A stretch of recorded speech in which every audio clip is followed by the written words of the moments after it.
Shlama, shalom, and salam to everyone. Hope everyone's doing well on this Tuesday. We are coming to you live, broadcasting from Cinnamon Production. Of course, on the Mona K Show, I'm your host, Mona K. Oshana. Hope everyone is doing well. We have a wonderful program for you. Please invite, share this program so that many of you will be listening and we can have a great conversation. As we've been doing the last 2 weeks, of course, we want to feature, we want to, and of course, always talk about the Assyrian prophecy, a book by Dr. Ron Susek. And as you well know, for the last few weeks, we have been giving away 5 books per week for free. So all you need to do is message me with your information, name, of course, address, email. If you want to provide us with your phone number, that's fine. But we are giving away 5 free books of the Assyrian prophecy, which is a book about prophecy that's in the Bible that has not been fulfilled. That is on the lives of the Assyrian, which is Isaiah 19. Now, many of you have been reaching out, and I know many of you have actually a book already. But here's what I want to offer, and Christmas is coming for those of you that want to gift other people. I would strongly suggest that you gift this book to your non-Assyrian friends, family, because there's a lot of misinformation out there, a lot of misconceptions, a lot of people thinking that Assyrians don't exist anymore. And this is going to reawaken the world to a nation, an ancient nation that they thought was far gone and dissolved into other nations, where we are now seeing that there is not only a realization of the non-Assyrians, but a reawakening of the Assyrians that we as Assyrians might have lost hope in ourselves. So this book is reawakening the conversation and the information, and of course the unfulfilled prophecy that is yet to come, which means God is not finished with the Assyrians. God has always used the Assyrians as a nation to use it for his purpose, and he is not done using us. So that is why I encourage you to go onto the website, AssyrianProject.com, or just message us here at the Mona K Show, and we will make sure to get you a book, a free book that is, with the right information. Thank you for tuning in once again. If this is your first time tuning in, thank you so much. We hope that you are going to enjoy the contents of the program. And if you are a committed listener, watcher, viewer, thank you very much for coming back and, of course, listening to us. And now, as many of you know, we start with a monologue. Today's program is about the mandatory vaccination. Now, this is a program that we want to, of course, focus on both sides of the argument. There is an argument going on in the country. Should I, shouldn't I? Should there be a mandate? Should not be a mandate? And I know that the Assyrian community, as Assyrian Americans, we are involved in that as well. And we have an opinion as well. And so we're going to be talking about that today. So for our monologue, which I like to call the monologue, we will start with the fact that we want to see if we can find a consensus, if we can find the middle ground to this mandatory vaccination.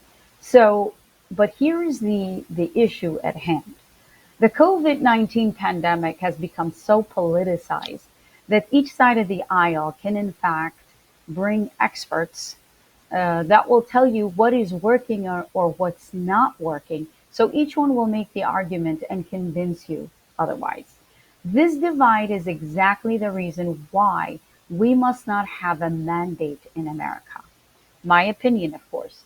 When what the mandate right now is reflecting is the overreach of the government in power and the current administration, of course, that is sitting in the White House, and it appears as though it's dictating to a free society, being given really no choice. It's either take the vaccination or lose your job as far as the government employees are concerned.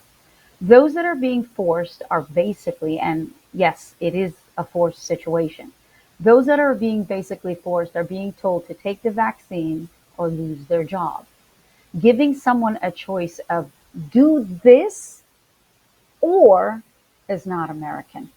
This is not the America that we know. How is the government that is boasting? We have a current administration that's boasting about creating jobs and helping America get back on their feet, from speaking from one side of their mouth saying that, then from the other side, they're mandating people to choose between their job, their livelihood, and their constitutional right to choose what to inject into their bodies. The choice to choose cannot work for one side or for one issue and not work for the other. Let me be clear. I'm not against anyone choosing to get the vaccine. This is not what I'm saying here. If you have chosen to take the vaccine, bless your heart. But if you have chosen not to, you're not being given a choice here. You're being forced. Let me again be clear. I am not against anyone choosing to get the vaccine. I am against the mandate when there are so many questions, so many negative effects, and so many bad examples, and no clear answers to the long term effects of a vaccine. I have a problem with it. You cannot untake the vaccine. You cannot take you cannot untake it. Once it's in your body, it's injected. You cannot untake the vaccine. But giving people options of yes or a no is more appropriate right now because there are so many questions and there are so many open-ended questions that no one seems to be answering. So you cannot accept those that say, yes, I want to take the vaccine, but you don't want to give the right for those people that want to say, no, I don't feel like I need to take the vaccine. Giving an option of yes or no is more appropriate right now. Let me read an article because I want to be fair to both sides of the aisle.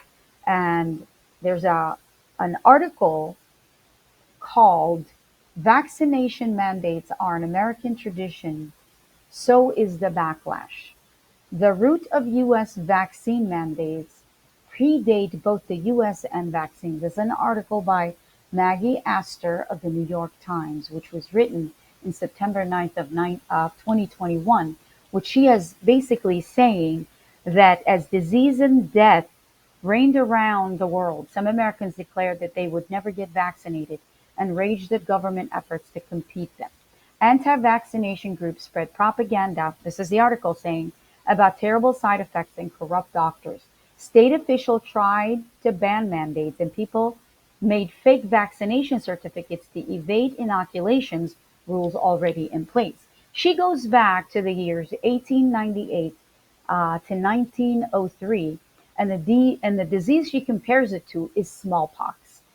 Articles on Health Board report describe crowds of parents marching to schoolhouses to demand unvaccinated children be allowed in, said Michael Woolrich, a professor of history at Brandeis University, and some even burning their own arms with nitric acid to mimic the characteristic scar left by smallpox vaccine. So, of course, we are at this time going through a similar situation where there are those that are not believing in the vaccines and they are afraid of the long term, and we're going to go into that deeply today. As the coronavirus overwhelms hospitals across South and more than 650,000 Americans, an increasing number of them children lie dead, the same pattern is emerging. On Thursday, President Biden announced that he would move to require most federal workers and contractors to be vaccinated, and more sweepingly, that all employers with 100 or more employees would have to mandate vaccines or weekly testing. Colleges, businesses, and local governments have enacted mandates at a steady pace, and conservatives are angry, and their anger has built accordingly. So, again, you have a lot of these similarities from the past to the present. And basically, what this article is saying, we are going through the same thing. We're really seeing a lot of echoes of the smallpox era, said Elena Conis, an associate professor and historian of medicine at the University of California, Berkeley. Mandates elicit resistance. They always have. And so, what they're basically saying is, This is nothing new.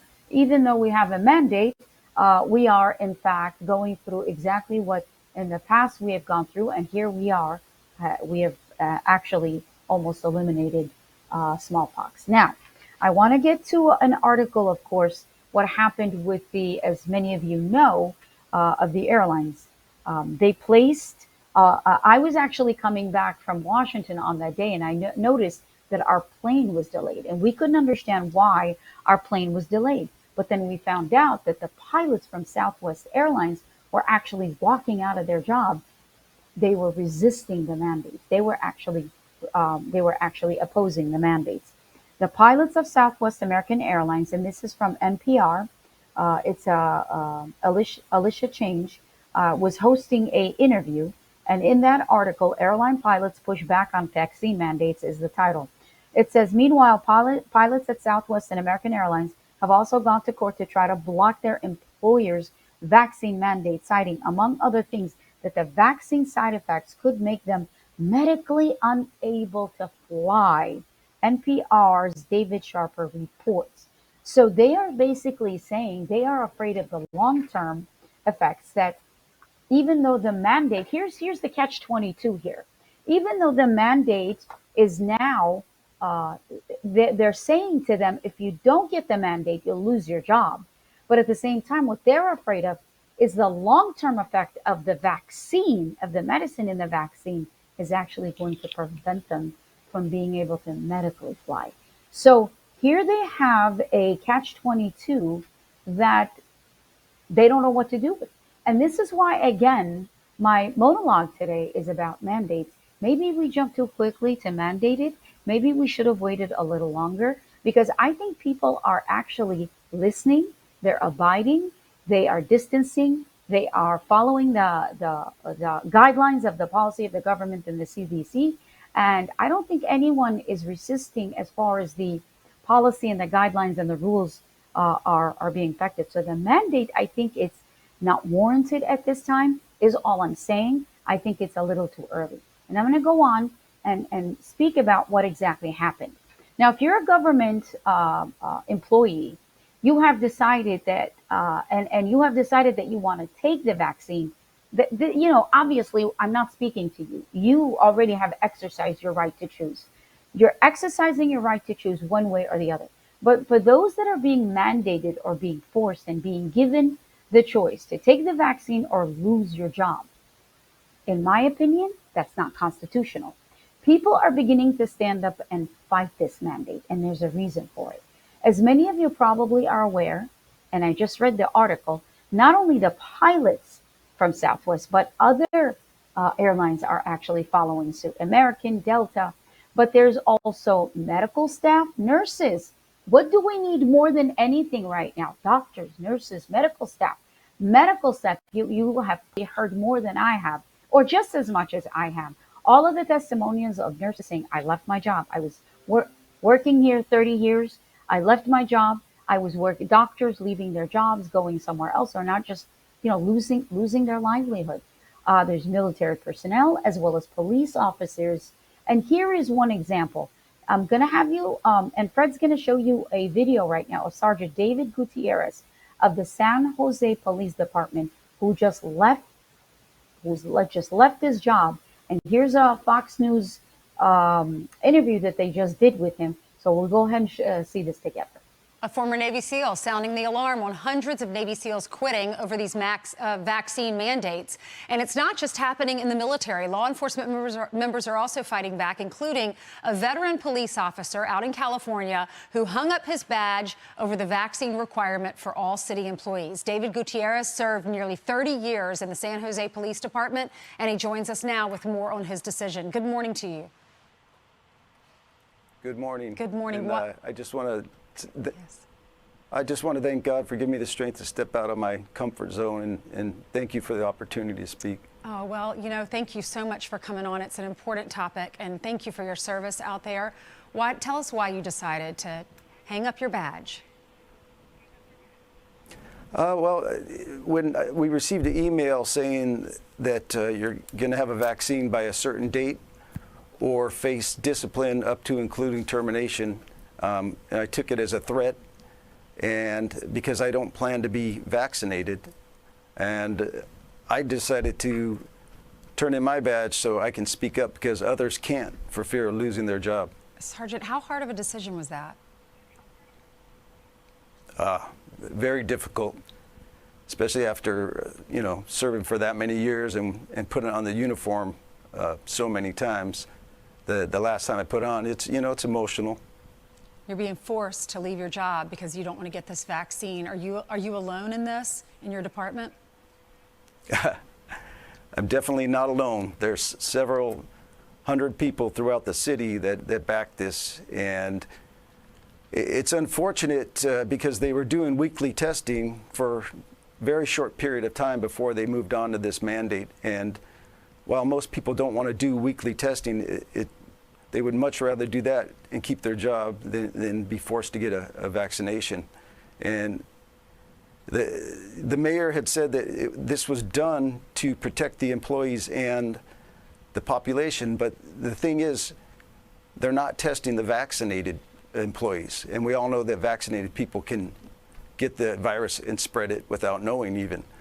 So that doesn't seem right. And he also had said that the percentage went up from 82 to 85%, and he had said that the strategy is working. And if the strategy is to force people to decide whether to have a livelihood or get the vaccine, that's not something to be proud of. I know that your department's already understaffed, so if so many people quit, that's going to be detrimental to the community when they call 911 and there aren't enough officers to come to their rescue and their aid. I know you're not an anti-vaxxer. You just don't want to get it. You don't want to be forced to put something in your body for religious reasons. What are you going to do next? How will you make money? I haven't even thought about that. I am retired. I have my retirement. I was after I retired, I became the reserve because I was making extra money, and I don't know if we could always say extra because, we all get enough just to pay the bills. But right. I mean, I'll find some way, and it's really, money's not important to me right now. It's this cause and my other people in the group, and it's not just police officers. It's our dispatchers. It's people in every other city function. And like you said, they're very understaffed. You can't find qualified people. And also, you can't lose these people who have been here for so many years. You're not losing just a person. You're losing all of that experience as well. Do you feel defeated, abandoned? Who do you blame for this? I don't feel defeated at all because I have strength, I have faith, and I know that it's going to turn out right because, I believe that God's leading me in this direction, and we're going to win in the end. Have you thought about moving and going to an area where you don't have to be vaccinated? Yeah, I would be lying if I said that hasn't crossed my mind. But there's so many other things right now that are important here that I would not move on before they're taken care of. Real quickly, David, why did you serve? I served because I had a skill set that turned out to be really good for that. Just enjoy talking to people. Really, we all say we want to serve the community. I really did enjoy that. I like to help people. I like to fight for the victims. I worked in so many different units just so I can, serve people in many different capacities, and I enjoyed it. Wow. Well, you have a skill to protect the community that you love so much, and I'm really sorry that you're not going to be able to do that anymore, but I know your faith will get you through this, and you'll find something else. God bless you. God bless you, too. Thank you very much. Thank you, Sergeant.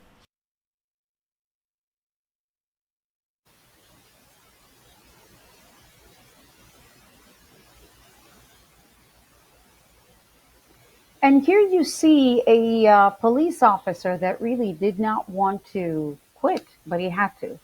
And you can see that, and you heard him saying that they were testing. They were testing for the virus, and there was nothing wrong with that. And he's not an anti-vaxxer. He's not an anti-vax. I mean, I'm not either. If you feel like you need to vax, that's fine, but don't force others who don't want to. I mean, you have a 30-year veteran police officer now, um, taken out of commission only because they're forcing him, and you see that he's very healthy and very responsible, and not one of those where he would risk other people's lives. Of course, his livelihood is to save and to secure and to protect other people's lives. So why would we have to lose someone like that? Is the example I want to use of this sergeant. That it's a loss to our society, because how could you lose how can you lose someone like that? And neither side is wrong. However, the mandate, in my opinion, again, I want to say is wrong. And it's unwarranted. As the officer just said, even vaccinated people can get it. And this is true. And I'm going to give you my experience. This is true because I myself I experienced it and was exposed to a vaccinated individual that had, in fact, contracted COVID just a few months ago, and those that know me personally know of my story. Just a few months ago, maybe about 3 months ago, I was exposed to someone that I took to the hospital for unrelated reasons, only to find out that that individual, while I was sitting in the hospital room with them, in the emergency room, that was vaccinated, that turned out that that person had COVID. I was exposed, and I thank God I was okay, but of course I had to quarantine and of course test and retest to make sure that I was okay. But the point of the matter is this: just because you're vaccinated doesn't mean that you're not going to be able to contract COVID. And just because you're vaccinated doesn't mean you're not going to be, uh, uh, you know, you are going to be able to give it to someone. You're going to be, people can contract it from you. And I've heard it said, and I go again, I don't have um, something that I can prove that it is, in fact, medically true. But I can find that out. I'm going to be doing some research. Just before I came on the air, someone told me that someone that is vaccinated will be has immunity for about 6 months. But those that have COVID, that have actually had COVID, they will actually be immune for a little over 18 months of immunity. Now, I have a friend also that works out of the house that has had COVID, but because her work is federally related, she has been asked to take the COVID test. And I want to remind everyone that everyone that I have spoken to in the last few weeks, they've been given a deadline of December the 8th. Why December the 8th? I have no idea, but they've been given until December the 8th. And this is why I keep thinking, why are we mandating when we, as a society, almost a year and a half, almost 2 years into this COVID-19, this virus, that we have organized ourselves better, that we are more aware, people are becoming more responsible and holding themselves accountable and wearing masks, distancing, and doing all the right things. Why would we mandate at this point that we think we've almost, I would say, gotten to the other side? Now, I know that people with underlying conditions are still at risk, but why? Why are we mandating? I've been receiving calls about this December 8th. Why? And where did December 8th come from? I'm not a conspiracy theorist. So for those of you that want to say, oh, Mona, here she goes into, no, no, no, I'm not a conspiracy theorist. But, I know that there are strategies, and people have strategies as to why they choose certain days. I think there's something important and something strategic about December 8th. And, where is it coming from? What happens to those people who lose their jobs as of, their decision? It's almost like they're being punished for the decision not to take the vaccine. What do they do? Where do they go? I mean, you just heard of the police officer. He's actually retired. He's out of retirement and still working to get, to make a few extra bucks. But what if those that are not hireable anymore? What will they do? Will they be stigmatized by our society? Will there be will they be targeted? Will they be shamed? Because there are so many people that are looking at people and saying, "Oh, you're not vaccinated," or when we walk down in the store or something and we're not wearing masks, people are looking at us rather than we looking at people. Why are you masked? If you're healthy, or I can say the same thing, but I allow people the freedom to wear a mask. If they're more comfortable wearing a mask, that's fine. But why should they look at me and think, okay, why is she not wearing a mask? Is this the new America that we are recreating? Is this what we want to do? Is this the America that we are fearing each other? We are divided rather than united? Look at what's going on around us. We need to be aware. It's not just about the vaccines.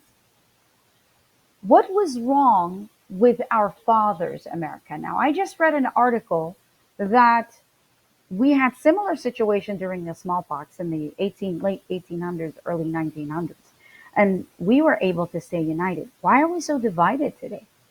It's really not looking good. People are changing. People are standing on one aisle to the other. But not only that, there is a lot of animosity between two sides of the opinion. Now, the America we came as immigrants, as I and many that are listening that are immigrants, we came from faraway lands. This is not the America that we saw and aspire to live in. So America's changing. And I don't know if this change is good or bad. I guess we're going to be seeing one way or another. This is why, and I want to get to my next video right now. This is why the Arizona Attorney General, Mark Brnovich, filed a lawsuit against the President Joe Biden's administration, against this mandate, saying that it was an overreach of the government on small businesses. As you heard, the mandate is not just on federal workers, but any company, any small business, which is the heart and soul of this country. The mas and the pas are the heart and soul. Anyone with 100 or more employees are mandated to take the shot. So not only do you have the federal government, now you have the small businesses, which right now it's hitting us all in the heart. So Arizona Attorney General, we were supposed to have him on the program. I tried to get him on the program today, but unfortunately, he didn't have time today. But we will try again next week to see if we can get him next week.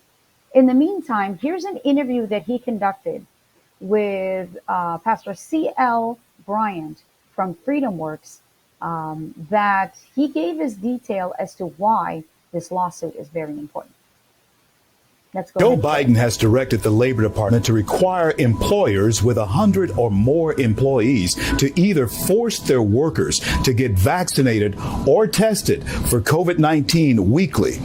If employers resist, they could face thousands of dollars in fines. Attorney General Mark Brnovich is here today to discuss with us why he says this is federal overreach and has filed a lawsuit to challenge the mandate. Attorney General Brnovich, thanks so much for coming on the show today. CL, thank you so much for having me. These really are epic issues, and if we don't fight now, we're going to lose our republic. Attorney General, first tell us, why have you filed this lawsuit? Well, I'm a first-generation American. My family fled communism. And I think when your family has not just studied history, but lived it, you have a deep appreciation for how important liberty and freedom are and how important the Constitution is. Our Constitution is the last line of defense for liberty and freedom, and it can never be masked, canceled, or even distanced. And so when I see the President of the United States doing something where he has no authority, he has absolutely zero constitutional authority, I'm going to do everything in my power to stop it. And in my toolbox, that means filing lawsuits. And we have numerous lawsuits against the Biden administration. But this notion that the federal government, one person, the president, can force you to inject something into your body against your will is completely abhorrent to individual liberty, and it's nowhere in the Constitution. Madison understood that the power of federal government is supposed to be limited, and rights and powers are just two sides of the same coin. And if you give this federal government this kind of power, we are never going to get it back as Americans. Is then definitively for our audience, is Joe Biden within his constitutional powers to actually call for such a mandate? Please make that clear to us. Absolutely not. It's clear that if you read the Constitution, if you look at the 10th Amendment, the power is not delegated to the federal government, are reserved to the states and the people. The 9th Amendment recognizes not only the dignity, but the rights of individuals. The federal government is supposed to be very, very limited. And I know there's this debate sometimes about the authority of Congress, to promote the General Welfare and Commerce Clause. I think those Supreme Court decisions have gone way off the rails, even going back to Wickard v. Filburn. So the fact that even Congress can't do this, there is no way anywhere in the Constitution that the president can. No one person can basically mandate or order 100 million people to inject something into their bodies under the penalty of losing their livelihoods. It's so anti-American and unconstitutional. It just is disappointing that more groups like the ACLU and stuff aren't up in arms as well. Then, Mark, tell us then, why would Joe Biden, President of the United States, impose such an extreme measure? And is this really about public health? Well, I would submit to you, CL, that I think you know the answer to this. Is there has been an attempt, especially in the last 8 months of the Biden administration, to dramatically increase the size and scope of the federal government. Because we know that once you give that authority to the federal government, you're never going to get it back. So whether it's nationalizing elections, our office has been in the forefront of pushing back against that, whether it's socializing our economy, the fact that there's a legislation in the COVID bill that would restrict states to cut taxes. I mean, come on. You're telling me the federal government can send people $14 checks, but the state of Arizona can't cut taxes? Why is that? Because it's all about concentrating power in D.C. And now you have the federal government controlling people's livelihoods and basically setting this precedent that anytime there's another Democratic president or a hard left president, they are going to order and control more of your lives. And so this is not the first thing. This is a multifaceted front, I would submit to you, where the far left has captured the Democratic Party, and whoever's speaking to Joe Biden earpiece is telling him he needs to concentrate more and more power in D.C. And the fact that we know historically, the framers understood this, when you concentrate that much power in a federalized or centralized government, there's not only no accountability, but it becomes despotic. Then let me ask you this final question. Does this mandate then incentivize employers to get rid of employees who don't want to get vaccinated? And that's the problem, is what the Biden administration is doing. And it breaks my heart, because this is what happens in socialist or even communist countries, where the government basically controls your livelihood. And so he's using the heavy hand of the federal government to basically have businesses do his bidding for him. And it's so anti-American. I mean, it's something that, Uncle Joe Biden may be proud of, but I'll tell you who's smiling right now, burning in hell probably, is Uncle Joe Stalin. I mean, because this is really Marxist, like this notion that we're going to shred the Constitution and concentrate all this power and have the heavy hand of government try to micromanage businesses. It's Attorney General Mark Brnovich, I certainly thank you for being on with us here today. We must have you back real soon to talk about this important issue and the progression of the lawsuit. God bless, and thank you so much. Thank you. Coming up next, my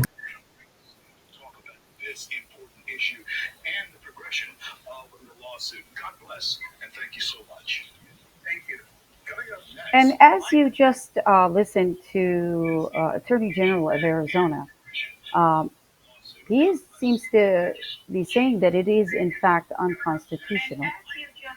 So it is, and of course we'll have him. We'll try to have him next week, and keep an eye on my Facebook page. I will post if there is going to be. Maybe we'll do a Q&A, maybe question and answer.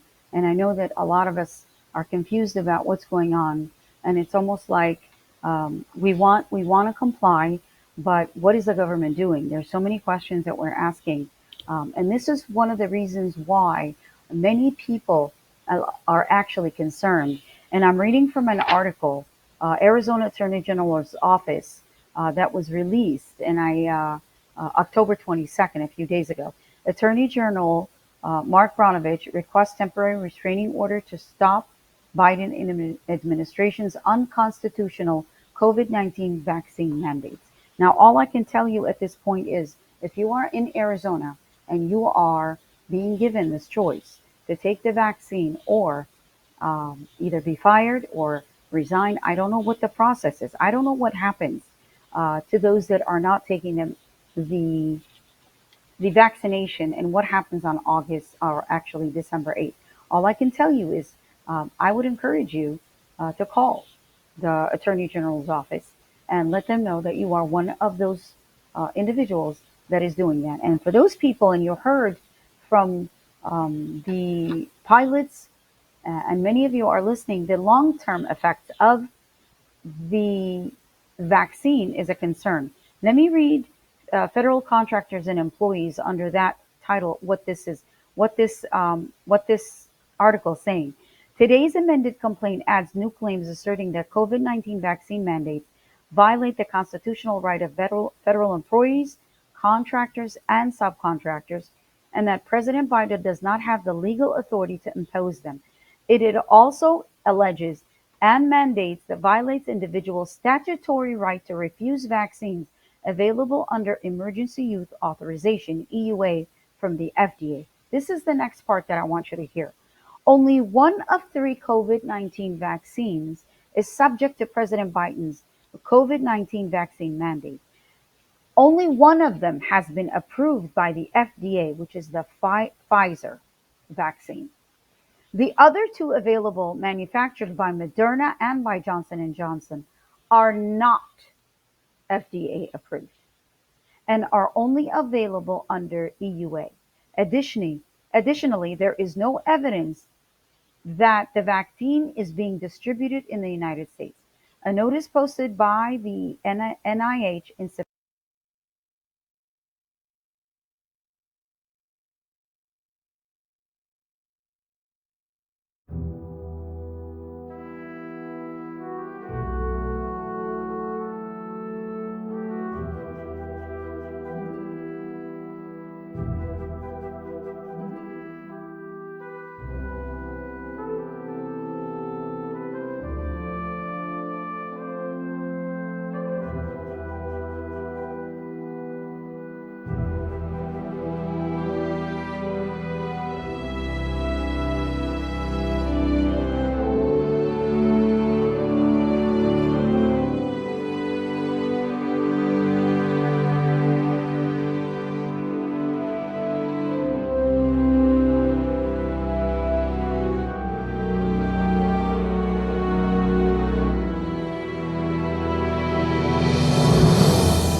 difficulty, and I want to come back to this very important article that is from the Arizona Attorney General's office, and that it was saying why a lot of people are going to be losing their job. And I was just sharing that as a result of the vaccine mandate, the 40% of employees in the construction industry are going to be quitting, are going to be resigning, or going to work for another contractor that does not have such mandates. And I was just also sharing that the vaccine mandate, the FDA has not approved any of the 3 except for Actually, it hasn't approved the two. It only has approved the Pfizer, the Pfizer vaccine. And so this is why we keep questioning to the fact that why is there a mandate when the three vaccines that are available, all three have not been FDA approved? And so why the hurry? Why is there a hurry to actually mandate this vaccine? And this is why, again, not anti-vaccination. I'm not one. I'm not a conspiracy theorist, but I am questioning why are we mandating and why December the 8th? Again, for those of you that have been given this choice or been given a notice to say that you are going to need to take the vaccine, and I know said that some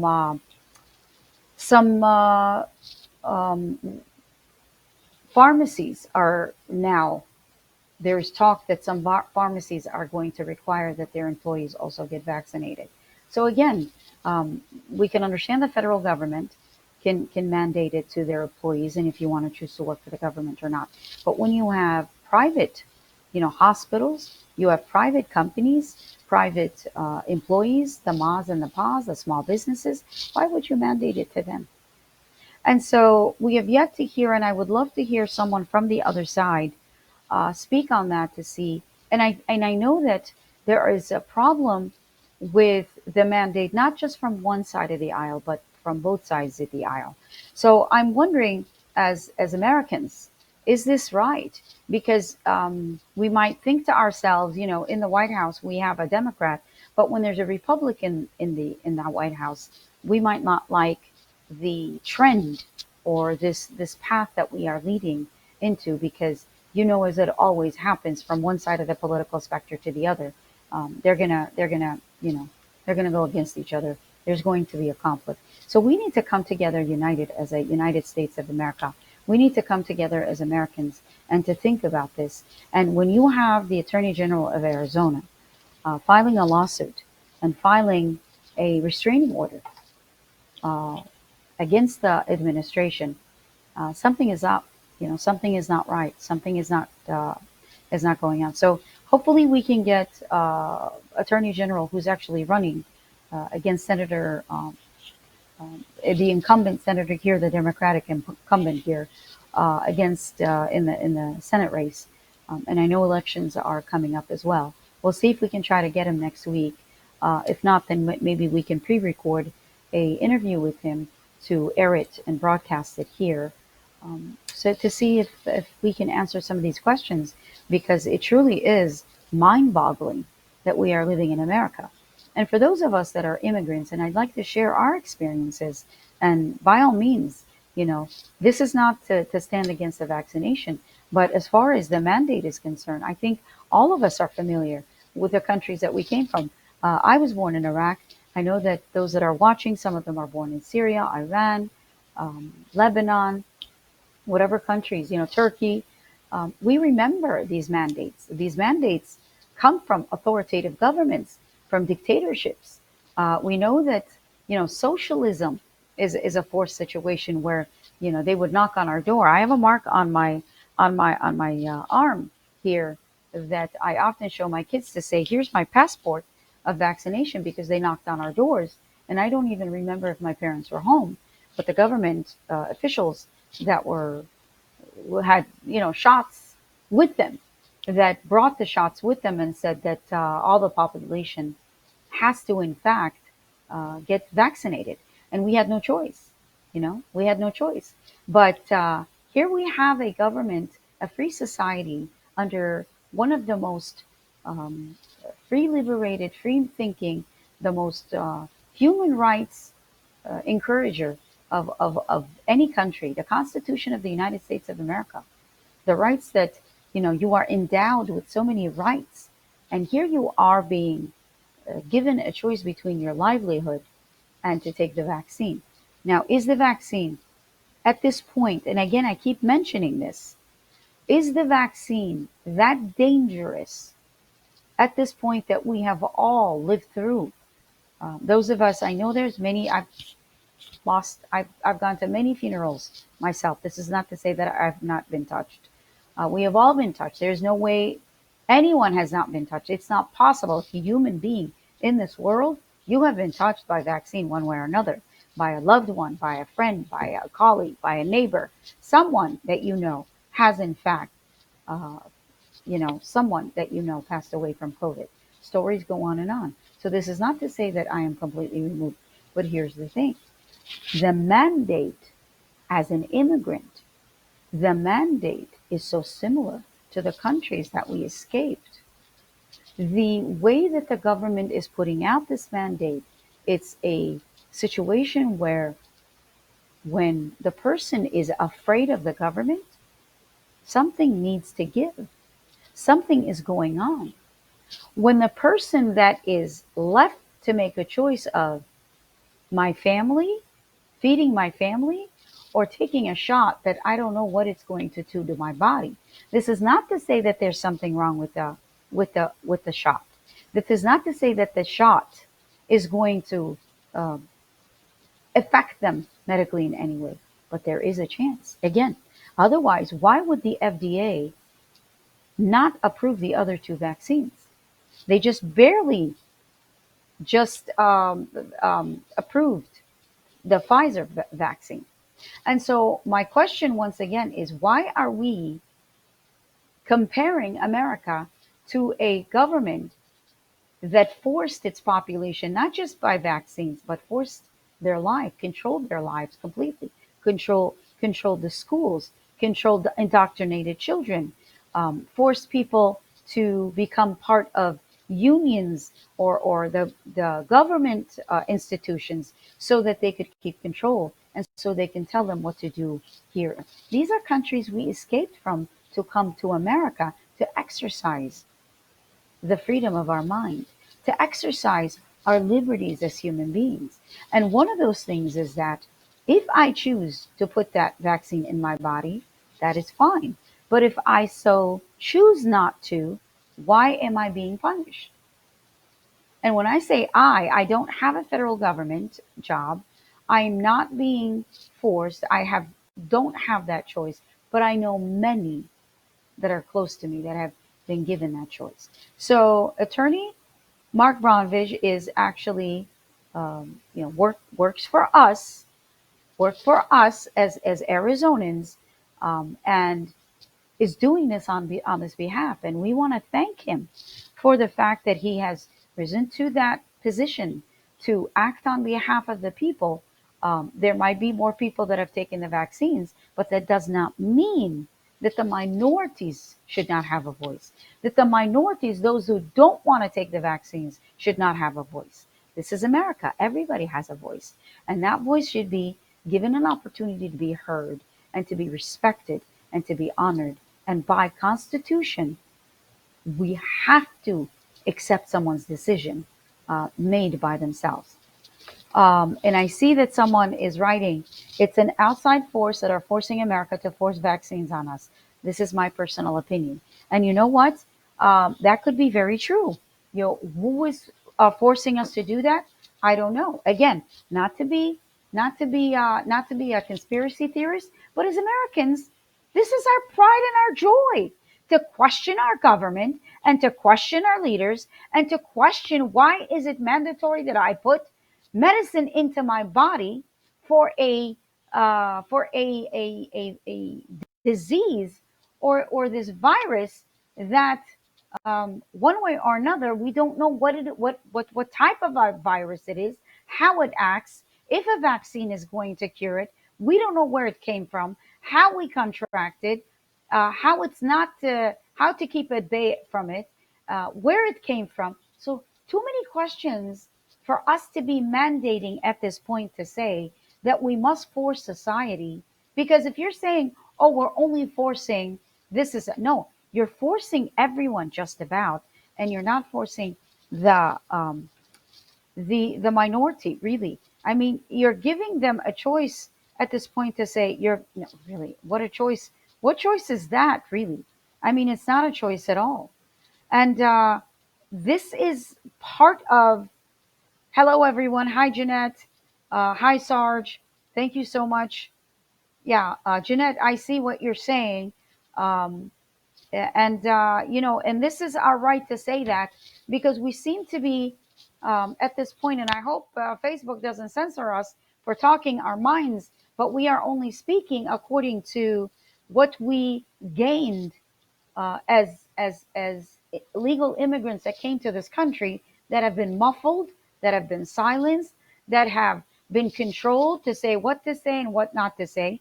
And you know what? We're worried right now, if we speak our mind respectfully speak our mind, that we are going to be censored, that we are going to be told this is not a subject that we can speak about. We have about 3 or 4 minutes, and I want to let you know to please share this program and to invite your friends to watch. We are actually increasing our audience week by week. I want to thank you for tuning in today. But I do want to make an announcement once again. Um, we're going to try to see if we can get Attorney General. Maybe he'll have won the election next week, and hopefully he does. Mark Bronovich, if we can get him on the program. But don't forget about the Assyrian prophecy. You send us your name, address, and email, and if you'd like to provide us with your telephone number, that would be fine. Just message me, and we will be sending you a free copy. And for those of you that are hungry to see Dr. Susek, he's going to be in Arizona. He's coming to Arizona because His Holiness Mar Awa III, the Holy Patriarch of the Assyrian Church of the East, that was just consecrated, who was elevated to the position of the Holy Father of the Assyrian Church of the East in north of Iraq, is here among us. He's in the United States. I believe he's in San Jose or Modesto at this time. He will be visiting all of the congregations in California, and then he will be traveling to Arizona on the 9th of November. And I have the honor and the privilege that I will be conducting an interview with him.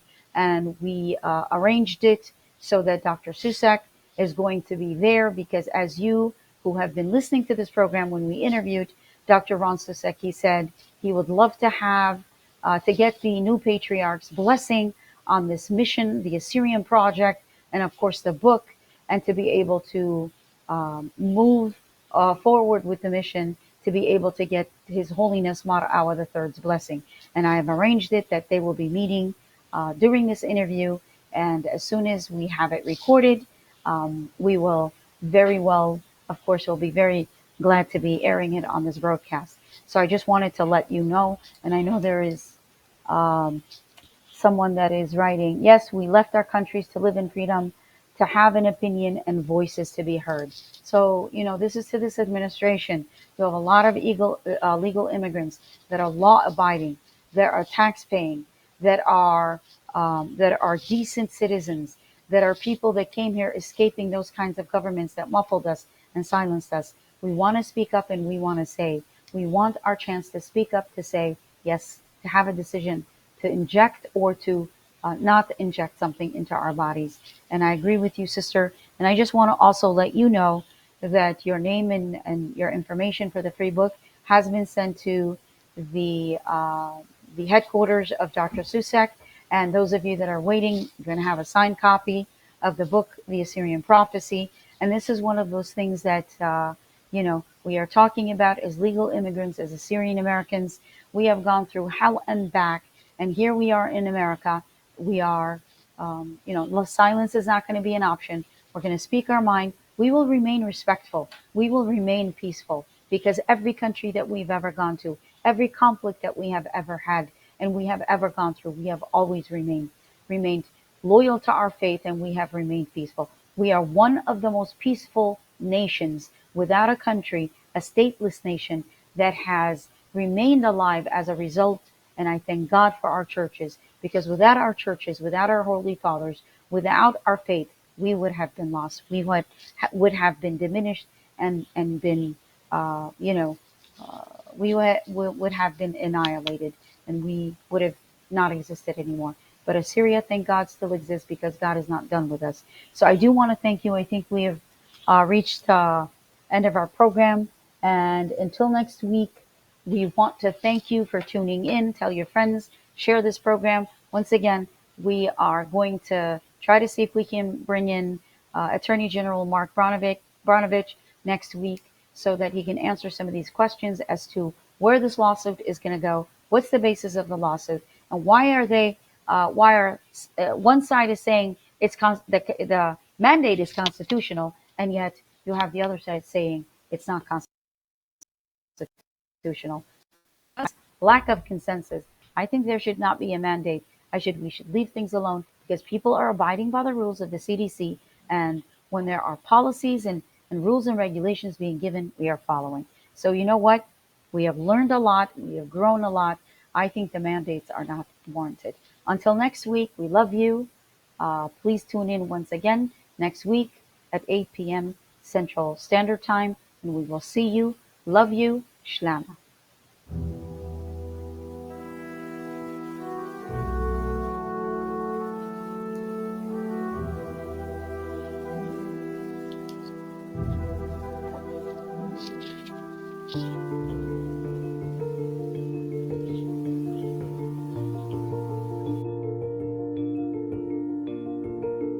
And he who sat on the throne said, Behold, I make all things new. Write, for these words are true and faithful. The world is not ending. God is preparing a new world soon to begin. An ancient nation thought lost to extinction is soon to rise anew to prepare for that day.